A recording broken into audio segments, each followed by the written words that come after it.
Les panneaux solaires sont maintenus par des pièces métalliques en forme de U, zinguées et laquées pour résister aux intempéries.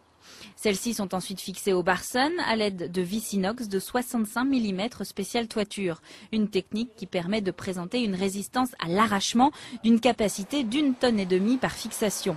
Chaque panneau est lui-même tenu par 4 points d'ancrage. Les connecteurs, mâles et femelles, sont de type MC4, le standard de la norme actuelle en matière de connectique. Ils sont particulièrement étudiés pour une étanchéité irréprochable et peuvent supporter des tensions jusqu'à 1000 volts. La connexion, tout simple, ça s'emboîte et ça s'enclique au fond. Ces connecteurs sont sertis sur du câble spécial solaire de 4 mm² de section. À l'arrière de chaque panneau, les 2 strings, composés chacun de 36 cellules photovoltaïques, transitent par un boîtier étanche dans lequel 2 diodes protègent le panneau.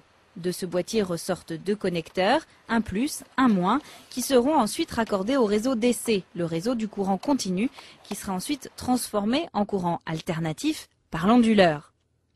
Chaque panneau est identifié par un code barre, un numéro de série et ses principales caractéristiques électriques mesurées et transcrites par un robot en sortie d'usine. On appelle ça le flash report de chaque panneau.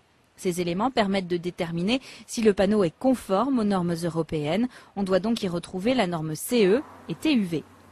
L'étanchéité du faîtage a été réalisée à l'aide d'une sous-couche autocollante qui prend la forme de la toiture avec sa partie haute ventilée. Cette sous-couche est ensuite surmontée de tuiles faîtières emboîtées et vissées.